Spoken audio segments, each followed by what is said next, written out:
Imagine standing on a barren desert ridge in 1916, watching the horizon shimmer with heat. Then you see them, not the glint of armor or the rumble of engines, but the silhouettes of hundreds of soldiers mounted on camels, their heads bobbing in rhythm across the endless sand. This wasn't some fantasy from a desert tale. This was the Imperial Camel Corps, one of World War I's most unconventional fighting forces. But this story isn't just about camels crossing dunes. It's about animals thrust into warfare, asking nothing, expecting nothing, yet delivering everything. And when we follow these creatures through two world wars, from scorching deserts to frozen eastern steppes, from dense jungle to the smoking ruins of Berlin, we discover something profound. The history of conflict isn't just written by men and machines. It's written by the four-legged heroes nobody remembers. Part 1. The Ships of the Desert. Long before World War I, camels had earned a reputation as the ultimate survivors of harsh terrain. The ancient Silk Road, that sprawling network of trade routes stretching 4,000 miles from China to Europe, would have been impossible without them. A single caravan could consist of 12,000 camels, moving goods across deserts that would destroy ordinary horses in days. This wasn't exaggeration. A camel could carry 600 pounds while traveling 60 miles daily. It could walk for 12 hours straight, for over 15 days, without drinking a drop of water. When thirsty, it could consume 20 gallons in just a couple of minutes. Their padded feet never sank into sand. Their thick eyelashes protected against sandstorms. Their leathery mouths could eat cacti and vegetation no other animal would touch. But camels had a secret weapon. Horses hated them. The smell alone could send a cavalry mount into panic. When Ottoman soldiers faced the approaching camel cavalry of the Imperial Camel Corps in 1917, their horses reared in terror before a shot was even fired. What seemed like an odd choice, using camels for warfare, proved to be military genius.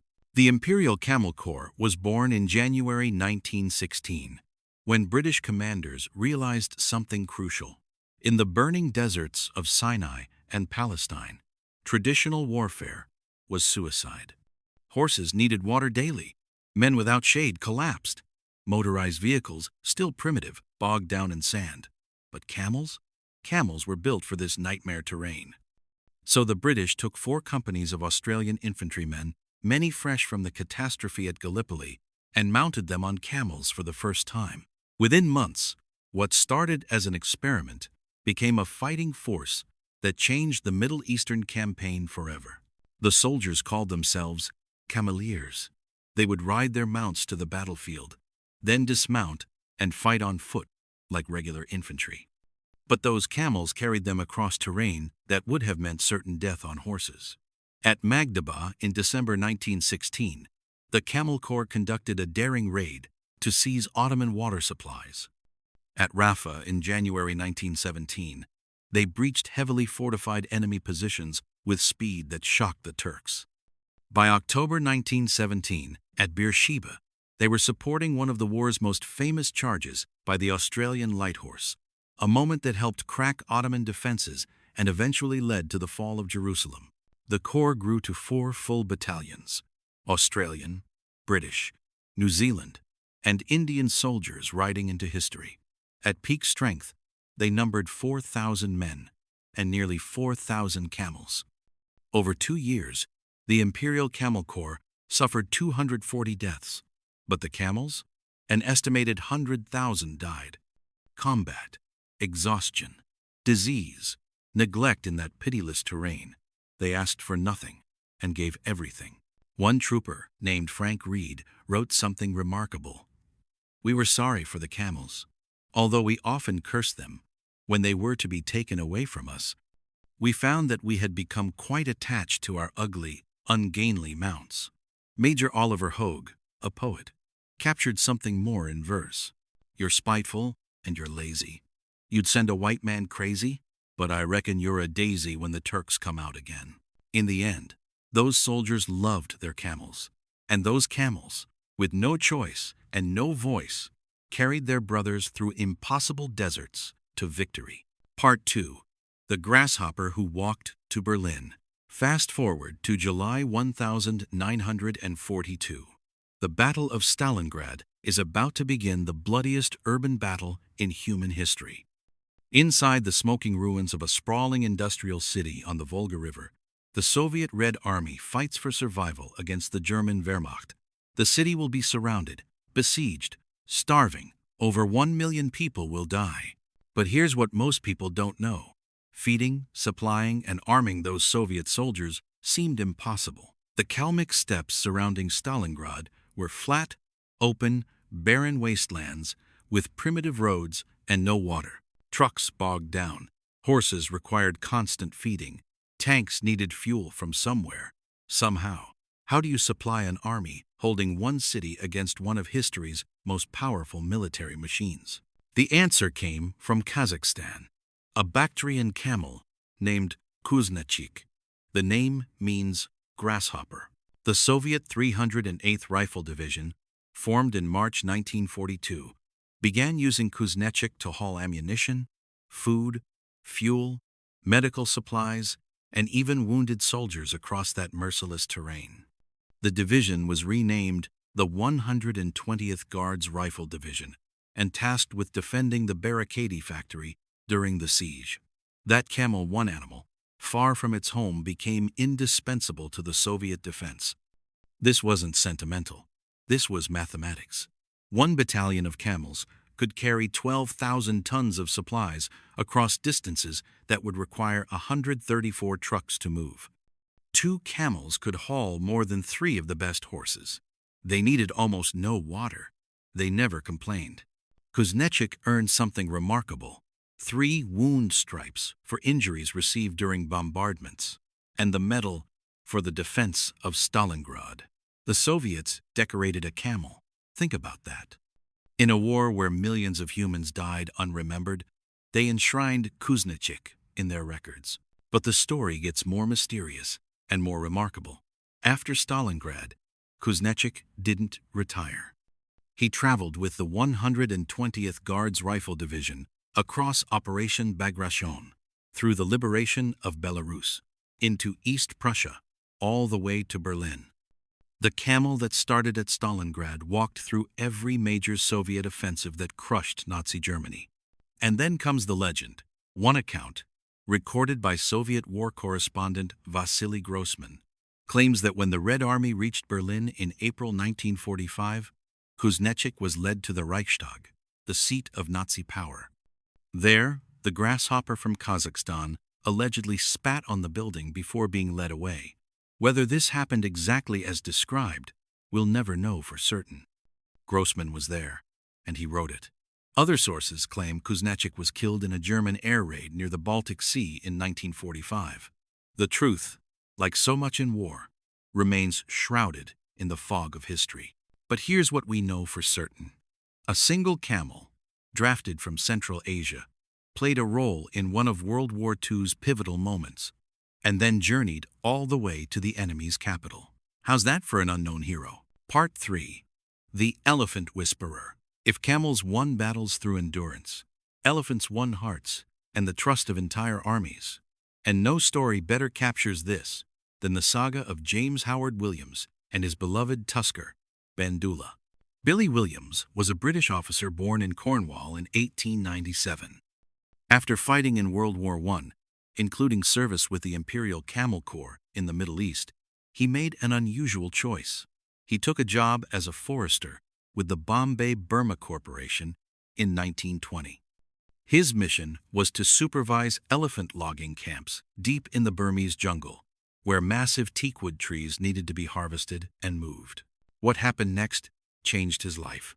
Williams fell in love with elephants, not as beasts of burden, but as beings intelligent, emotional, capable of humor and loyalty. He learned the Burmese language. He taught himself veterinary medicine.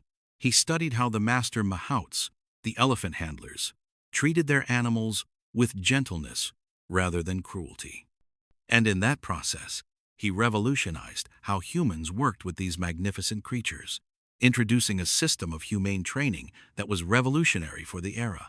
Then, sometime in the 920 seconds, Williams met an elephant named Bandoola. Bandoola had been born the 3rd of November 1897, the exact same year, same month, as Williams.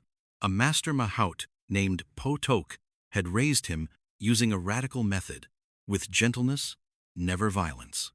Bandoola had no scars. His lavender-gray skin was unmarked. His tusks curved like the arms of a Burmese dancer. When Williams first touched Bandoola's skin, something passed between them, a connection that would define both their lives. Over 15 years, Williams and Bandoola became inseparable. The man knew 1,000 elephants by name, could treat their illnesses, could command their respect. But Bandoola was different. He was Williams' twin, his mirror, his greatest teacher. If Bandoola did something, the other elephants would follow. The tuskers seemed to possess a rare wisdom, even a sense of humor. Handlers reported that Bandoola would sometimes pretend he couldn't move a log, straining with all his might, while leaving it motionless just to see his mahout's reaction. The elephant had jokes. Then the war came. In December 1941, Japan invaded the Far East. By early 1942, Japanese forces were advancing from Burma toward India. The British realized their colony would fall. They evacuated European women and children. Williams, against his reluctance, joined the retreat with his family, but later returned to Burma to join Force 136, the British Special Operations Executive, operating behind enemy lines. His mission was to command the Elephant Company, a unit that grew to 1,600 elephants, working in the jungles to do what no machine could. They built bridges. They carried supplies. They smuggled weapons. They cut down trees to create emergency airfields. They transported refugees, wounded, sick across terrain so treacherous that any truck would be torn apart. And Bandoola became the company's first and greatest warrior. By March 1944, with Japanese forces closing in, Williams received orders to evacuate his elephants and any refugees he'd gathered to safety in India. The only route was a journey of 120 miles on foot through mountains, jungle, and terrain that had never been traversed by elephants. Williams had 53 elephants, 45 adults, and 8 babies. He had to bring 64 Gurkha refugees who had been stranded by the Japanese. He had 15 days of supplies. Every mile would be hell, but they had to try. The journey took them through dense jungle, across monsoon-swollen rivers, through heat and exhaustion. And then came the moment that would define everything. At the Kaaba Valley, the mountain they had to cross became a sheer cliff, 270 feet of sandstone standing between them and safety. The Japanese were behind them. Their supplies were running out, and there was no way around. Williams and his trusted mahout, Potoke, made a desperate decision. They would carve steps into the rock. They spent an entire day hacking away at sandstone and vegetation, and when they finished, they faced the impossible, getting a 2-ton elephant to climb. It violated every instinct an elephant had. Elephants don't climb. But as the morning sun rose on the 9th day of their journey, Williams stood at the base of that makeshift stairway and made a choice. He turned to Potoke and asked, "If anyone could do this, who would be bold enough?" Potoke answered, without hesitation, "Bandoola." Williams climbed partway up the cliff to scout the route. Potoke led Bandoola to the stairway. For what felt like an eternity, the tusker stood motionless, studying the impossibility before him. Then, with the sure-footed grace of an animal born from a mahout's gentle touch, Bandoola took the first step, and then the next, and then another. For 3 hours, Bandoola climbed, each foot carefully placed, each movement deliberate.